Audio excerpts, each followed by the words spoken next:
Okay, the format of this meeting is a 10-minute speaker, our secretary's announcements, a coffee and snack break, and our main speaker. Our first speaker tonight is Christy. Oh, Chris. I know this guy.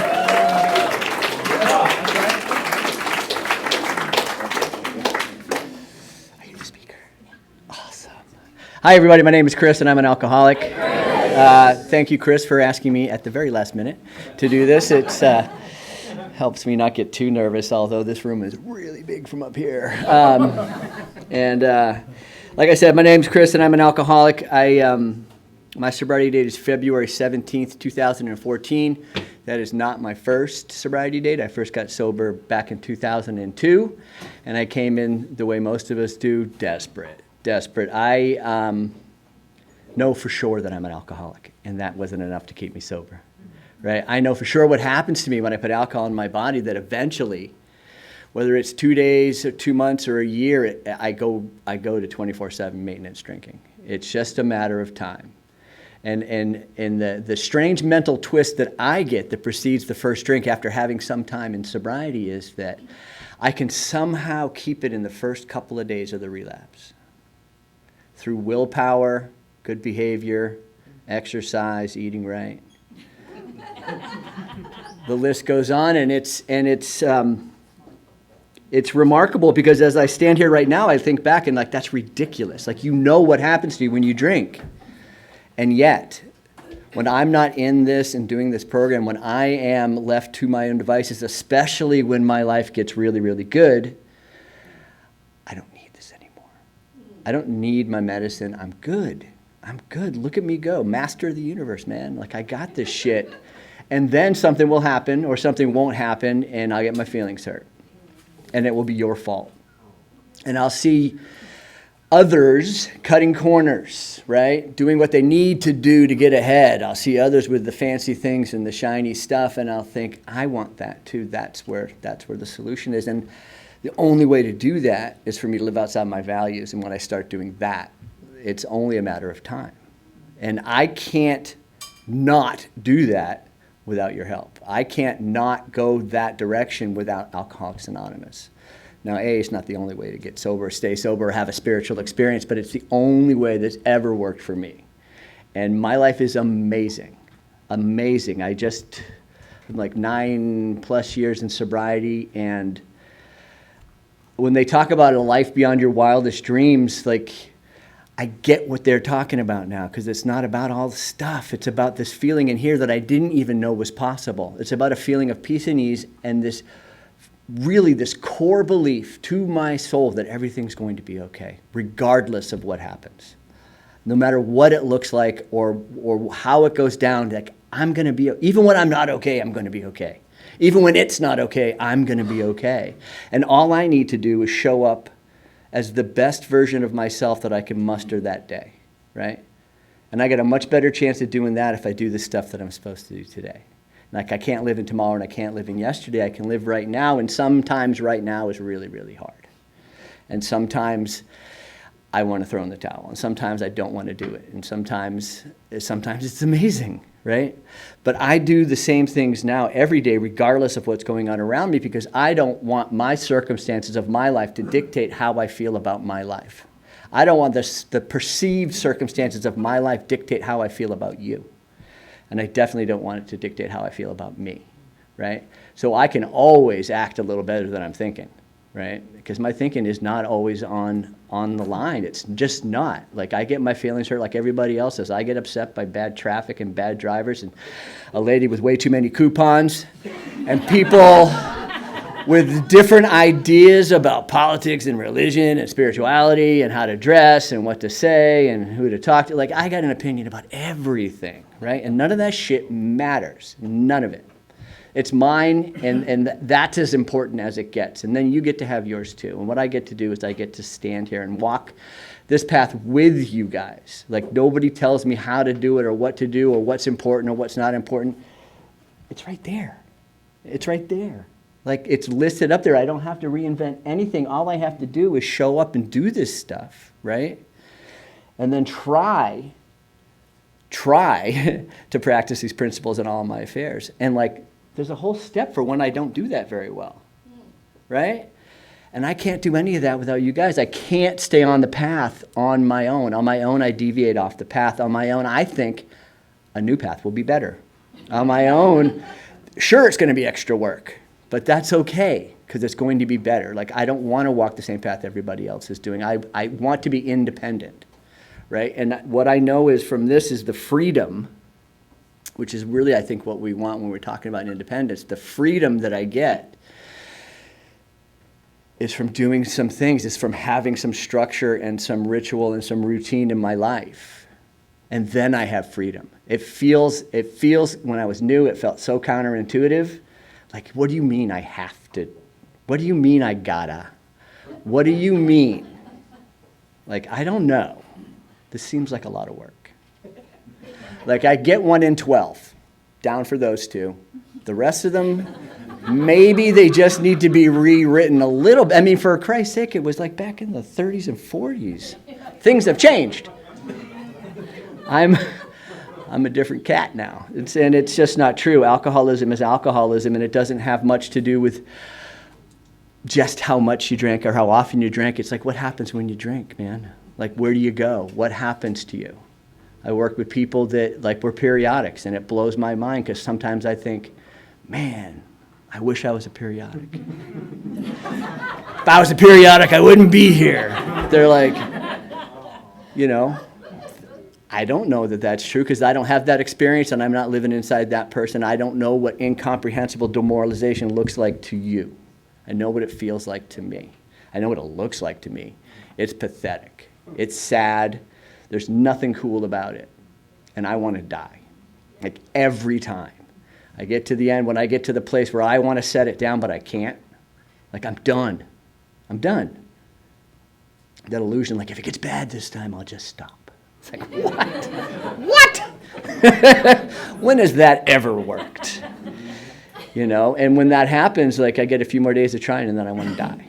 And then I want to die. So if you can relate to any of that, like, this is the place, man. You don't have to figure it all out by yourself. Nobody can do it for you, but you don't have to do it alone. Like, we're all here doing the same thing. And you'll hear a lot of opinions in Alcoholics Anonymous. A lot of opinions, and that's fine. Get your own. Get your own opinion by doing the thing, right? Do the thing, have the spiritual experience, give back, and have your own opinion about what works and why, right? And it doesn't really matter. It doesn't really matter what anybody else's opinion is.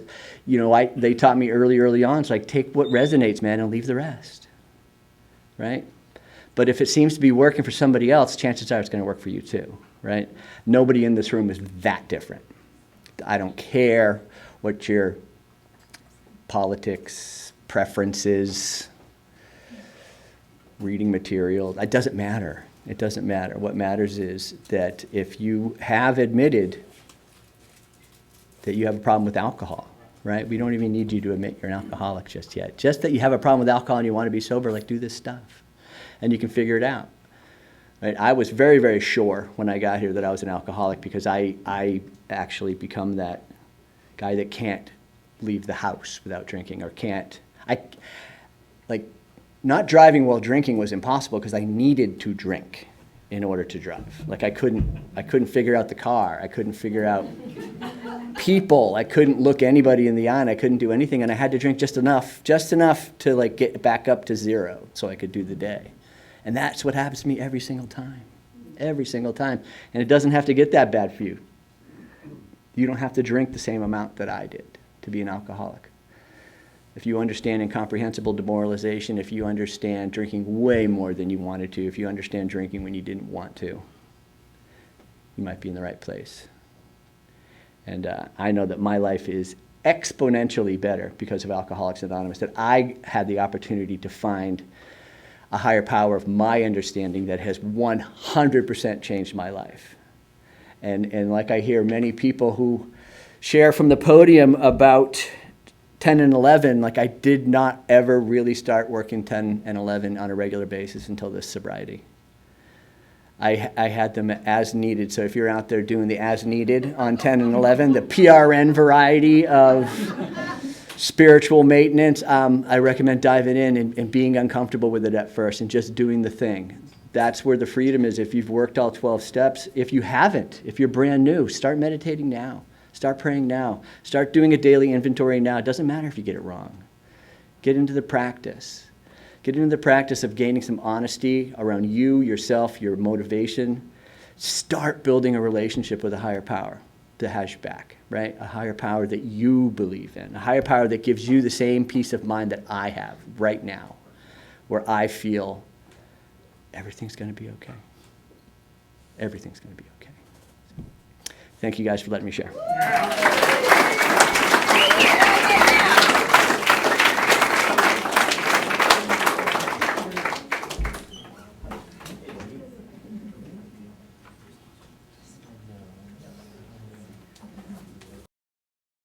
Let's recite the serenity prayer.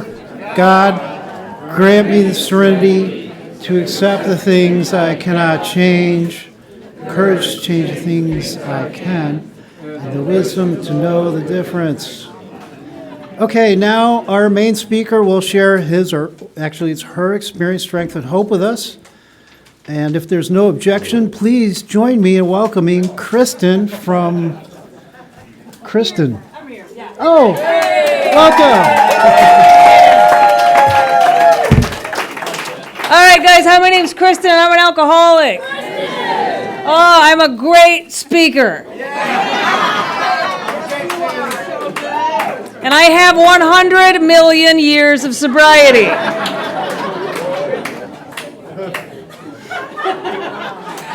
Thanks for Chris for asking me to speak. No, my sobriety date is August 31st, 2016.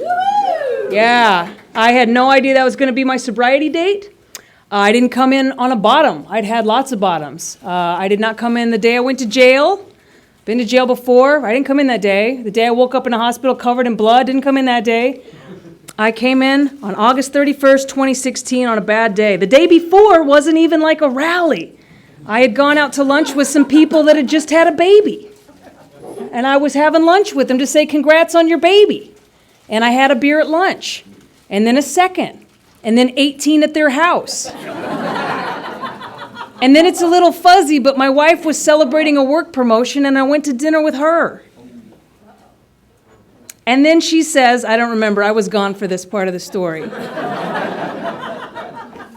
She says, I left Tin Roof Bistro at some point, and they had to find me wandering down Rosecrans playing the air guitar.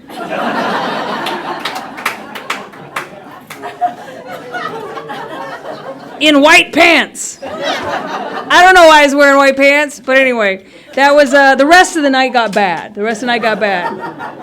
But like I said, I wasn't there for that. I don't know. I'm a blackout, fall down drunk. I was an everyday drunk some years I wasn't. You know? That night I went home. Like I said, I don't know what happened, but the next morning I woke up about 6 a.m., which is too early for me. But I was so hungover I couldn't sleep. And I had the vague sense that the lady laying next to me was real mad at me. And I couldn't remember why. And so I left the bed. And I went to go sit on the couch and try to figure out what I was going to say. And what I found in the living room wasn't good. It looked like we'd been robbed. Broken glass was everywhere. Picture frames were smashed. My coffee table wasn't where I left it. And I sit on the couch, and I knew I had done all of it. I didn't remember doing it, but I remember the feelings, and I remember how much I like to smash things. I remember how sad and angry I get when I drink vodka, and I knew I'd probably been drinking vodka. And I sat on the couch, and I was trying to figure out, you know, kind of the story of my life is what's a nice girl like me doing in a place like this? And that's what I sat on the couch and tried to figure out. I grew up, I'm a preacher's kid from like Texas, Oklahoma, Kansas. We moved around a little bit, but I'm a preacher's kid. My dad's a preacher. Both of my grandpas were preachers. They were very evangelical, non-denominational Christian ministers. We grew up in a church with no instrumental music, no dancing. It was like Footloose, but less fun. And I didn't know any different. I didn't know a different life, so for me it was wonderful. There was a lot of singing. There was a lot of camaraderie. There was a lot of fellowship. We went to church twice on Sundays, once on Wednesdays. In the summer, we went to church Bible camp. We did Bible bowls, Bible quizzes. My whole life was about Jesus-y stuff and church friends. And I really didn't have friends outside the church because we weren't allowed to. And I didn't know other churches because we weren't allowed to shop around. So my whole life was inside that church, and it was the only church that was right. But I really enjoyed it. I enjoyed that sense of family and fellowship, and that I was going to heaven and everything was okay and there was a God and that God loved me. And it was euphoric to feel that loved by a God. And everything was pretty great until I hit about 15, 16, came out of the closet, and to say it did not go well is an understatement. I lost every friend that I had in one day. My church kicked me out, told me not to come back, had a big ceremony about it. My parents and I decided it would be best if I didn't live in the house anymore. And I got this feeling that God didn't love me because people repeatedly told me that God didn't love me. So I wasn't sure what to do with my life because now I don't have parents, I don't have a God, I don't have a place to live. And so I kind of became a scavenger in life, trying to do whatever I could to keep a roof over my head, food in me. And so I moved in with an abusive lady because she would pay rent. But then I paid rent and she didn't. It got really weird. And then I discovered alcohol, and life got livable because I was about to throw it in, And I mean, suicide entered my brain lots of times during that period. But alcohol really did save my life because there was enough magic in that bottle to give me a little confidence to think I could keep going. And so I drank, I discovered weed, and life got pretty good for a little while. I found my career that way. I walked into a comedy club, and I'd been told I was funny, and so I decided to try an open mic night, and it went really well. And so there I took off on the road when I was 19 years old, playing comedy clubs all across the country. Yeah, and I was drinking in places that I wasn't old enough to get into yet. And sometimes I'd get too drunk, and I'd still drive home, and I put what little money I had in my pocket, and I started lowering my standards to fit my lifestyle. Because I needed to drink, I needed to smoke cigarettes, I needed to smoke weed, I needed to be a comedian. And so I found very interesting living arrangements. For a while, I lived with a hoarder, and she did not know I was there.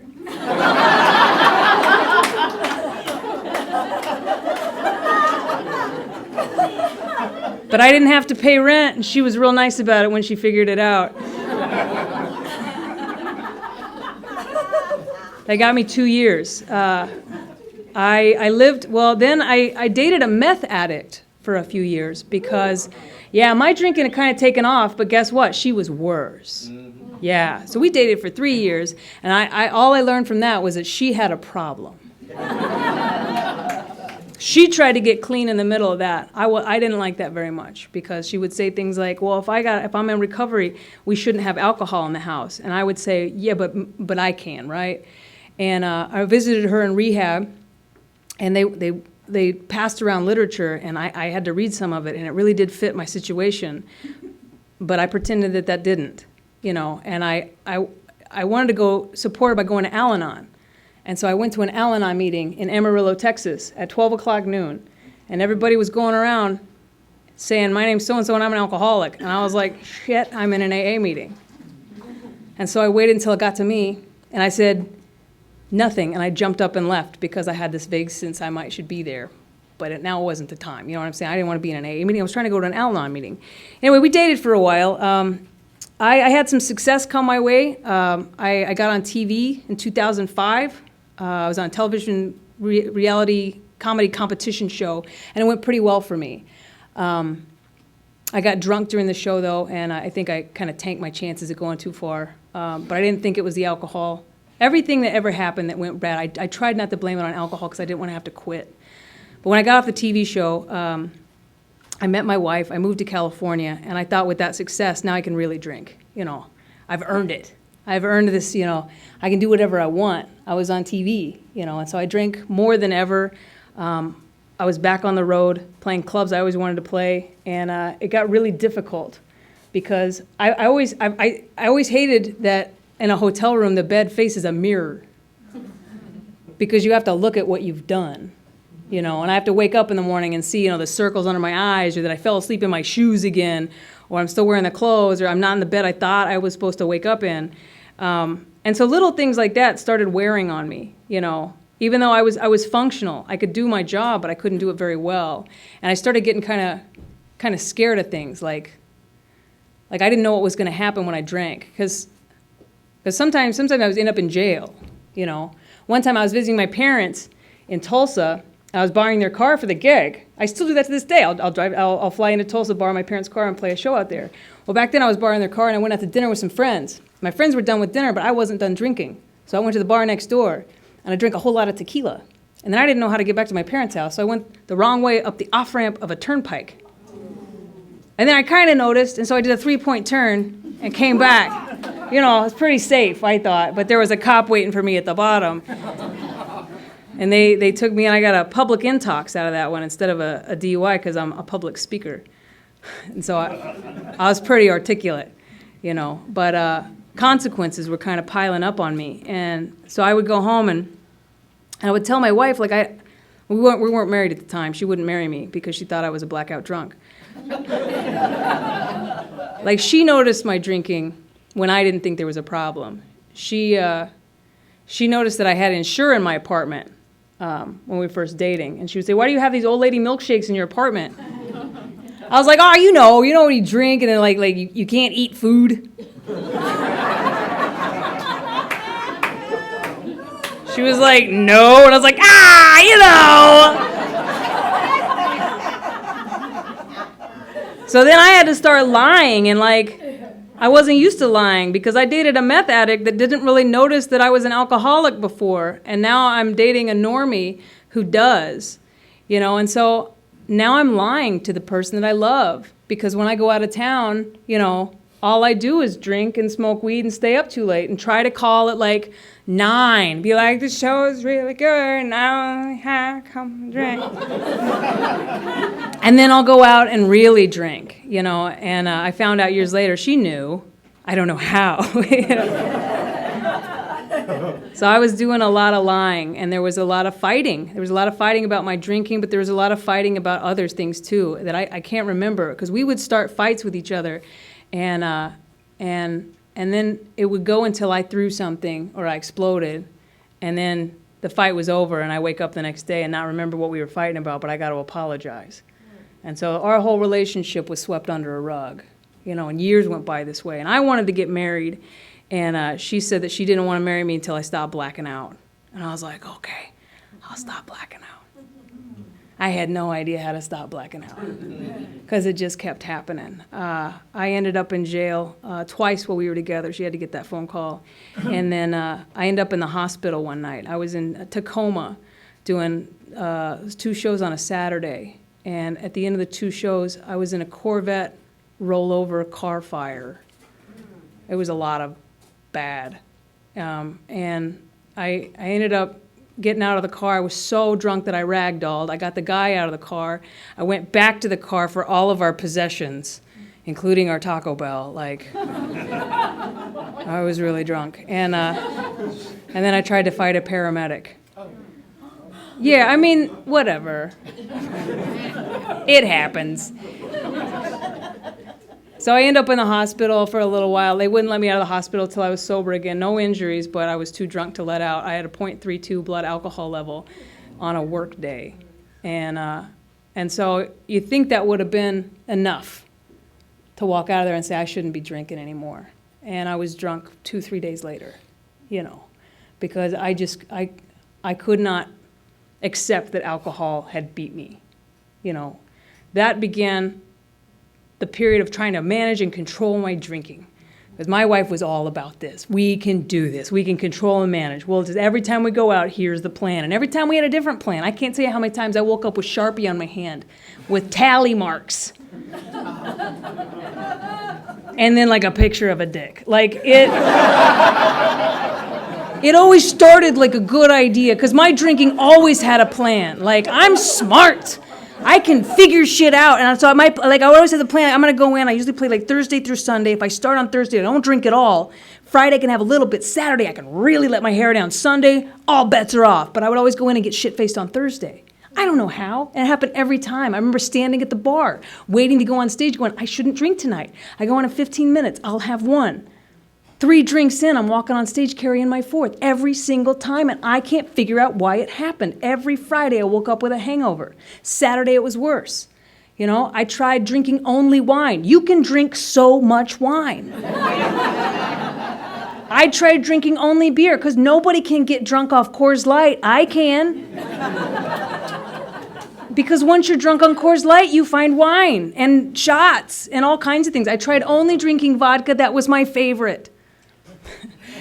It was my wife's least favorite because it was the least effective drinking plan. Anyway, so that takes me to the morning that I woke up after going to celebrate my friends having a baby the day before. Like I said, it wasn't the worst day I'd ever had. I'd have much worse days, but they didn't do it. They didn't jog my brain into going, you need help. I don't know what happened that day, but it took me a long time to get to step 1. But that was the day that step 1 hit me, because I sat on the couch and I'm looking around all the broken glass around me, trying to figure out how I'm going to put Humpty Dumpty back together again. You know, I can sweep up the glass, I can make the house presentable, but when my wife gets up, I'm going to have to tell her something. I know. I didn't know what it was either. I was like, it's going to have to be something like I made a mistake. This has happened. I need help. I'll take some time off. This won't happen again. And that's when I started crying, because I couldn't say that to her, because I couldn't say that to me. Of course this will happen again. I don't know why it keeps happening, but it'll definitely happen again. And so I sat there and I just cried and I said, help me. I said it to nothing and nobody. I just said, help me. And then I had this weird idea to go Google AA. And so I did. I walked upstairs and I got on my computer and I Googled AA. And I looked for meetings a little later in the afternoon because I was really hungover. And I tried to find one in a really nice part of town because I didn't want to hear about a bunch of poor people. I didn't want to hear about some ladies losing their kids. I wanted to hear about a rich guy missing a boat payment. I didn't know anything about AA. Anyway, I chose this meeting in Rolling Hills because they thought they'd be fancy, you know. And it turns out it was kind of an older person's meeting, but what it really was is it was a meeting of alcoholics. I sat in the parking lot in the car. I remember exactly how I felt sitting there. I waited until like 2 minutes before the meeting started to go in because I was so scared to walk in those doors. And if you're new, everybody in here knows that feeling because we've all had to walk in here the first time. You know, and it's the hardest thing I've ever done, and I've woke up covered in blood. I've woken up in jail, and I've performed stand-up comedy on national television. The hardest thing I've ever done is walk through the doors of AA the first time, because I don't know what that means, and I don't know who you are. I don't know what that means about me, and I don't know what it means for tomorrow. You know, so it's real scary. But a nice lady was outside, because alcoholics are real nice to other alcoholics. And I think she knew I was new because I was just bawling, staring at the door. And so she asked, she said, are you going to the meeting? And I said, yeah. And she goes, I'll show you where the door is. And so she helped me in, and I sat next to her, and I cried the whole meeting. And they went around the rooms and said, my name's so-and-so, and I'm an alcoholic. When they got to me, I said, my name's Kristen, and I'm an alcoholic. And I felt hope for the first time in about 17 years. And I was sitting in a church, which I don't care for. And I still don't go to church meetings very often. Anyway. I heard this was a good one. So I'm in there, you know, and I cried a whole lot. There's a girl in front of me, and she turned around and she says, it's okay, I cried my whole first meeting too. I said, oh, cool, how long have you been sober? She goes, 6 days. And that, I thought, I can do this. I can do 6 days. You know, because there was a guy taking a 5-year cake, and I didn't think that was possible. You know, but he said, I listened to what he said too. That meeting really stuck into me. That first meeting kept me going back to the next meeting. He said he got 5 years because he just took every suggestion anybody ever gave him in an AA, and that's how he got a 5-year cake. And I thought, okay, I'm going to try that. You know, also at that meeting, they read chapter 3 instead of chapter 5. And I'd never seen the big book. I didn't know anything about AA.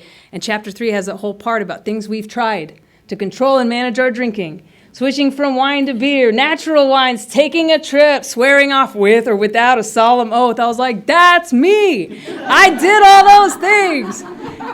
So I felt like I belonged. And it was right before Labor Day weekend. We always take a sailboat trip to Catalina Island on Labor Day weekend. It is a booze cruise. All of our friends drink. They usually would, my friend, like, all my friends are so nerdy. Like, I have a friend that works for NASA. We call him Stupid Robbie. And like my buddy Jason's an engineer. So like they will spreadsheet out how much beer to buy based on how much people drink. And he had me down for like 15 to 16 a day every year. And so this year, I got to tell them after they already bought the booze, I'm so sorry, I have just joined AA. They covered me. Someone else drank mine.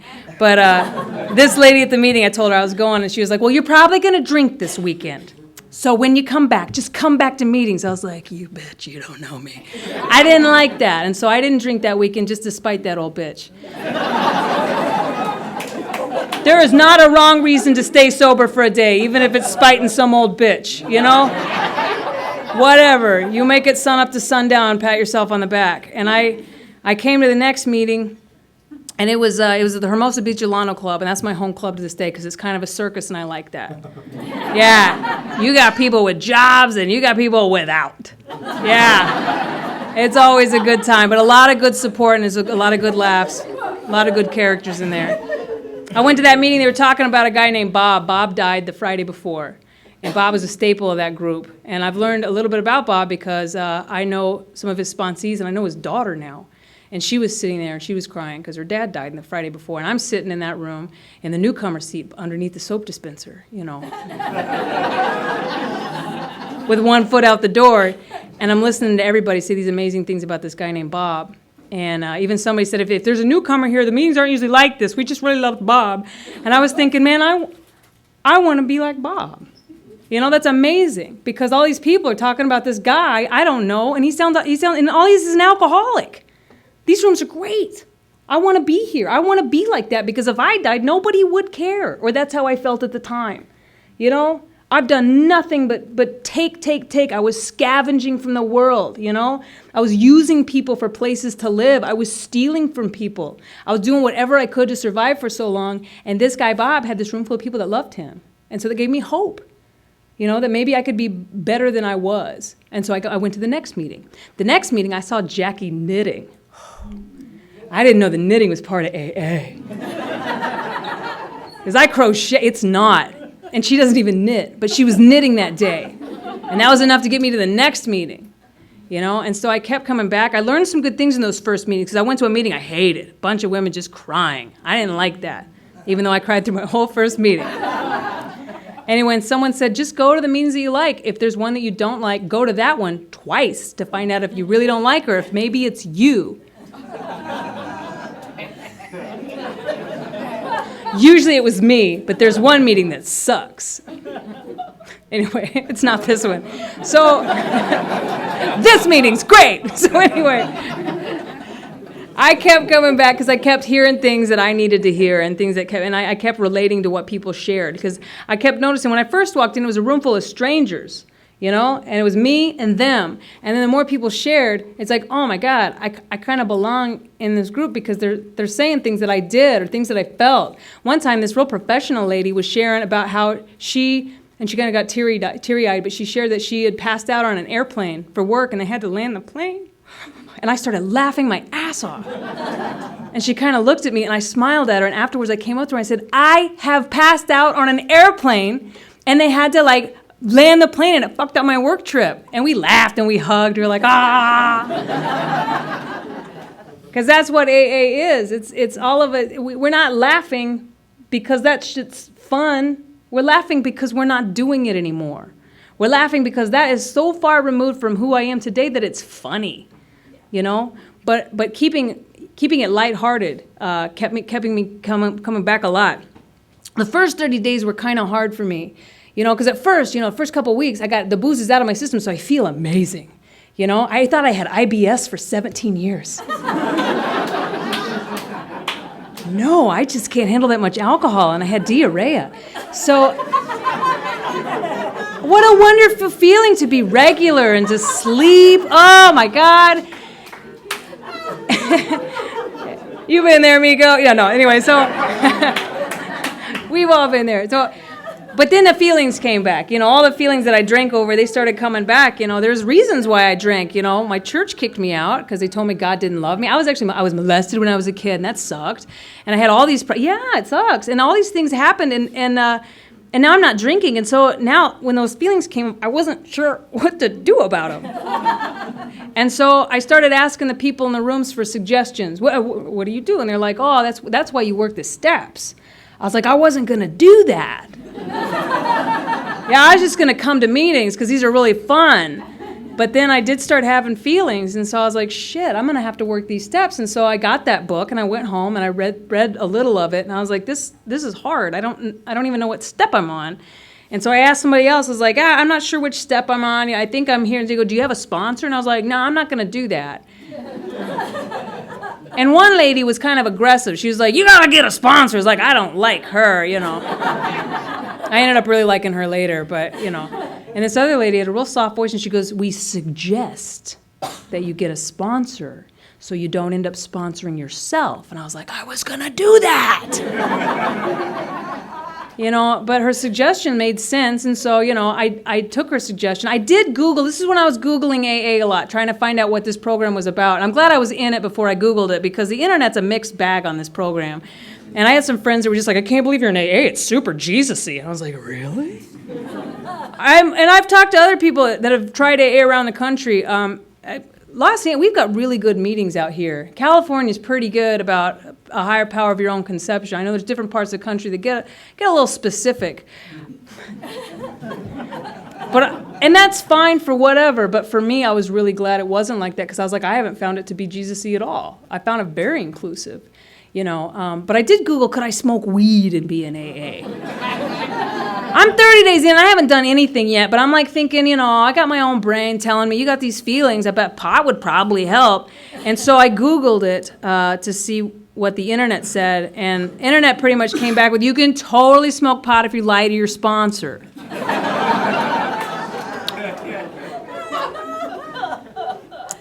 That didn't sound like a good idea. Even in this brain, I was like, I think I'm just going to get the sponsor, and if I have one, I'll be straight with them. And so I got a sponsor by choosing, I was really picky. I picked the lady sitting directly on my left. I didn't need to overthink it. She'd been through the 12 steps, and she knew how to take me through the 12 steps. She was a fabulous pick. She also happened to be affiliated with the church that my dad preached for, which I almost fired her for when I found that out. That was so bizarre. It's not a popular church out here. It's more popular in flyover states, but out here you don't hear of them very often. And Middle Earth, whatever you call it. So I found out that she was affiliated with that church that my dad preached for, and I was like, I can't work with you if you go to that church. And she's smiling. We were on the phone, but you could hear it. Like, you can always hear your sponsor smiling at you when you're mad. And she was smiling. She was like, I'm not going to convert you. I'm just going to help you stay sober. And I was like, okay. And it turns out that she's the only person that could have understood my issues with that church, because she's a part of it. She's the only person, when I brought that stuff to her, that would understand what I was going through and what I grew up with and what my church camp felt like. What I felt like when I lost all my friends, how much they meant to me. The songs we sang. She understand all that stuff. And so she was able to help me heal from it. She was able to help me find a higher power, but we weren't there yet. Because when we sat down together, she said, do you have any questions? I said, yeah, tons. Mainly about step 4 and step 9. She was like, cool, we're on step 1. She goes, we're going to work them in order, and by the time we get the ones you're scared about, you will be ready for them. And she made promises like that, and I believed her. She told me that one day I was going to be a sober woman of dignity. I did not believe her. I was like, I am a trash bag from Texas. Like, I have vandalized a city truck for fun. Like, I'm not a good person. And she said, one day you will be a sober woman of dignity. And we started working the steps. I came in at step 1. I was defeated. I was ready to walk into a church and ask for help. That's my low, And so we were already at step 1. Step 2 was difficult, though, because I had issues with God. I'd been told that God didn't like gay people. This program, Tradition 3, is the reason why I will never leave AA. Maybe it's out of spite. It's because you can't kick me out. You don't know how much that means to someone that's been asked to leave a church. I mean, that still hurts my feelings to this day. But the fact that you won't ever kick me out makes me love every single one of you. I love the program. I love Bill and Bob. Just putting that in there, that safeguard that we belong if we want to belong. That's huge. And so that kind of helped me with step 2. Like, if you guys are here, there must be something bigger than me that's keeping this going, you know. And so she had me write down what I want in a higher power. And I started to. And it was kind of a lot of it's the stuff that I didn't want. The stuff that I had to take out was stuff that I learned from, my church a long time ago. Because God was real punishing and judgmental and all these things. And I started realizing all those things are man qualities, not God qualities. So I thought if a deity's a deity, let's take out all the man bullshit. All the jealousy, all the scorekeeping in that. What would a deity real big be like? It would be real much bigger. And so I started thinking like that. I wasn't ready to pray yet, so I started emailing God. This went on for a couple months. I made up a fake email address. I checked it to make sure it would bounce back because I didn't want to bug somebody, I emailed God@higherpower.org because, he'd be a nonprofit, And I would do this every day. I would email my phone. I put the email address in and be like, okay, God. Or I started saying HP because God, I couldn't because of the childhood church shit. I just stopped saying God. Now I can say it no problem, but back then I couldn't. So I didn't. That's fine. I would say, hi, HP. And then I would go through and he'd be like, I don't know that I believe in you. I don't know if you're real. And all the things that I felt, and but I want to stay sober, and this and that and the other, and sincerely, or best wishes, or whatever. And then I'd hit send, and when it bounced back, I feel like, okay, higher power heard that. And I started believing that higher power might be real, and so that's when we got to step 3. I believe there's something bigger than me. That's when I took the third step prayer. I memorized that bitch, because that is the most important tool in my toolbox. I say that every morning. The third step prayer and 1 day at a time have kept me sober through some of the hardest stuff I've ever been through. 1 day at a time and the third step prayer. I took that third step prayer, and now if I believe that God is everything, well, now I have to learn how to take all my problems there. Now comes step 4, which I'd been very concerned about, but when we got there, I was ready to go. Let's go, especially because usually we trick people on this one. It starts with, write down everything shitty that people have done to you. How fun is that? Oh, I spent weeks on that one. Oh boy, have I been wronged. Oh man, so many pieces of shit in the world. And I just wrote them all down. And I started with my mother and my father and my grandparents. I mean, people that I was just so mad at. And I went through it. And then we went through every column. And there was that column that I didn't see coming, where I found out that I was a very, very selfish person. And it was a great thing to find out, because what I like about the 4th and 5th step is when I find out my character defects, it's a wonderful aha moment, because it means I don't have to be that anymore. I mean, I'd been vaguely aware that I was taking more than I was giving. But when I saw it on paper, when I saw what I had constantly been doing to survive, when I saw the tools that I'd been using to get by in the world that weren't working, but I kept reaching for them anyway, because alcohol was just the wrong tool. When I know people that relapse, it's not because they made a bad decision or they're a bad person. They just reach for the tool that doesn't work. The tool that works is my higher power, spirituality, and helping another alcoholic. All the other stuff, the shopping, the sex, and the bullshit, that's just the wrong tool. And I learned about all my character defects, a lot of judgment. Anyway, I'm not going to go through my list. I worked step 5. Now we have a list of character defects to work on. Thankfully, I don't have to remove those myself. None of these are things that I have to do myself. They're things that my sponsor helps me with, and it's usually stuff that I work with my higher power. I don't wake up one morning and say, now I am aware I have a stack of note cards this thick. That's what we did. We did note cards. I have a stack of note cards this thick, and now I'm just going to throw them up in the air and they're going to disappear. That's not true. I've heard it described that they're more like lotto balls. You pray in the morning, 3rd step, 7th step prayer, and then God takes the ones that are getting in your way for the day. Just remove all of them, and it's not up to me. I just have to be willing to let go of all of them, and then go about my day. Step 8 is another prep step, because I was worried about step 9. I didn't realize there was a step 8. Step 8 is there for me to get ready for step 9. All I have to do in step 8 is write the people that I've harmed. I don't have to do anything to them yet. I just got to be willing to write their names on a piece of paper and then go from there. And my sponsor helps me with the rest of it. By the time step 9 came around, I was ready to do it. And I jumped in. I tried to go alphabetical order. I don't recommend it. This is another one of those. I would talk to your sponsor, because mine would have recommended differently and did. And when I followed my sponsor direction, they were easier, We went in a better order. But it doesn't matter. I asked my higher power for help before each one. I was surprised how well it went. I had a lot. Like I said, my mom was the first person on my resentment list. And she was one of the most powerful amends I got to make, because my mom, I didn't realize how much I hurt her. When I drank on the road by myself for 17 years. Nobody was hurt by me in my head. When I looked at my 4th and 5th step, I realized, I've got a mom who got phone calls from me in jail, who got phone calls from me covered in blood in the hospital, who I stole from, who I was awful to, who I would show up at Thanksgiving dinner hungover every single year if I showed up. And so I got to sit down and tell her all these things. And of course, she's my mom, and just said, great, we love you. I'm glad you're sober. I made amends to people that I hated, that I don't hate anymore. I have great relationships with. I love making the amends because now that they're all made, I can look people in the eye wherever I go. There's not a room where I have to duck and dodge people. Wherever I go, I can make eye contact, and I know that I'm a sober woman of dignity today. Hey, look at that.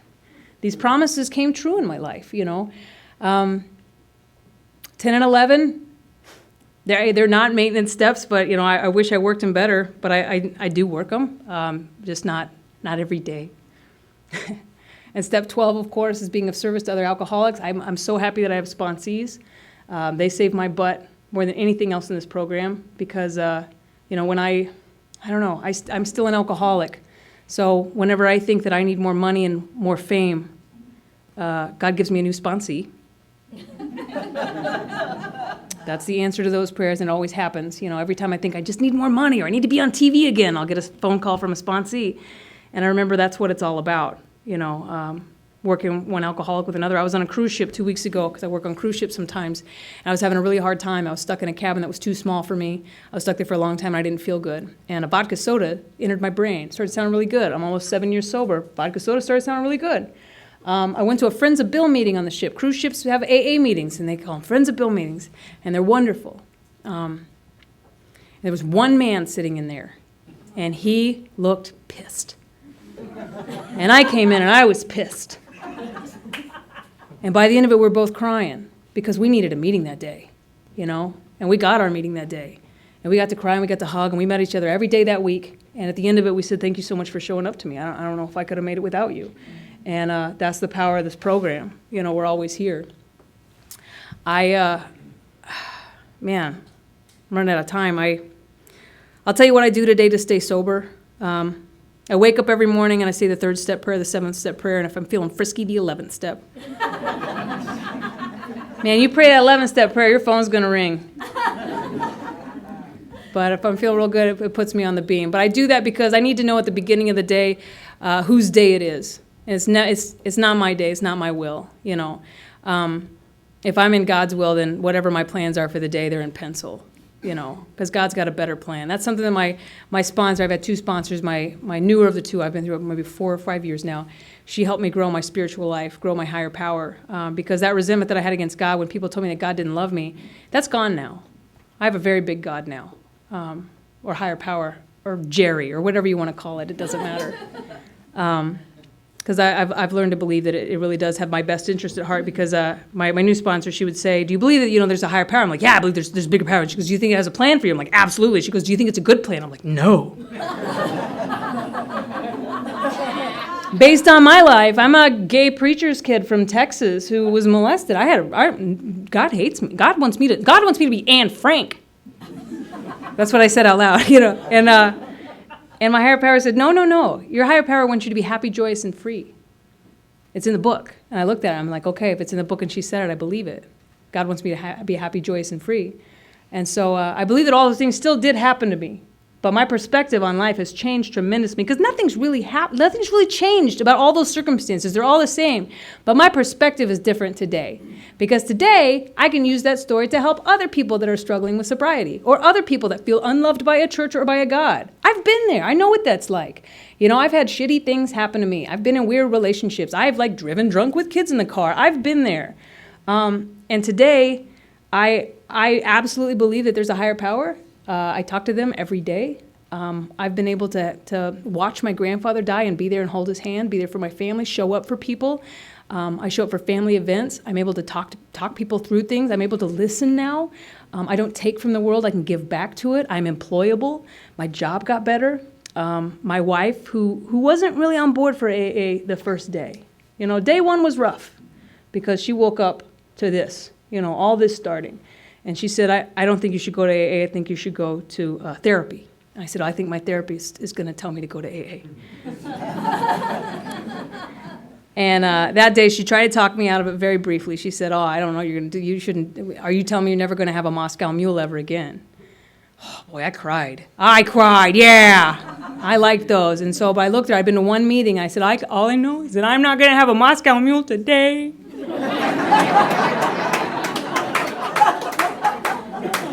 Because it's a one-day-at-a-time program, and I learned that on day one. And all I had to do was not have a Moscow Mule that day, you know? And so one day at a time that got better, and my wife started learning how great this program is because she saw me change. And there were times in the beginning when I'm first getting sober when I started thinking, well, why am I working a program and she's not, you know? Yeah. And I had to call my sponsor a lot because that's a tool. Sponsors are free. They are useful tools. You can call them anytime. I call mine all the time. When my sponsees don't call me, fine. But you can. I'm free. You know what I'm saying? So I'd call my sponsor and say, my wife doesn't work a program. She is picking fights with me. She's being very mean. And I'm real mad. And she would like go over what had just happened. And she was like, we would usually pinpoint when I went wrong. And she would work on my part. Well, your job today is to keep your side of the street clean and not cause any more wreckage. So you need to go in. And you need to promptly admit that you were wrong. But I'm like, no. But then I would. And guess what? That situation de-escalated so quickly when I came back from a huff being like, it was wrong of me to say fuck you and grab my keys. You don't deserve that. And then usually it would come back with, well, I shouldn't have called you lazy. Like whatever it was. But little by little, my program started bleeding into her life. And now we have a fabulous marriage. We are teammates. We work together. We both are very prompt to admit when we're wrong. Half the time we'll say one thing that's shitty, separate, go to different sides of the house, and within minutes, meet in the hallway going, I'm sorry, I'm not going to. So wonderful. My life is night and day different than when I walked in. AA 100% saved my life. There is no better way. It's because it's one alcoholic helping another alcoholic. If it were just a bunch of doctors telling me clinically what's wrong with me, I would have stopped coming a long time ago. But it's all of you guys. I love you, Jackie, so much. And everybody in here, because instead of being strangers now, you're people that I know and you're people that I love. And anyway, and thank you so much for keeping me sober tonight. Thank you.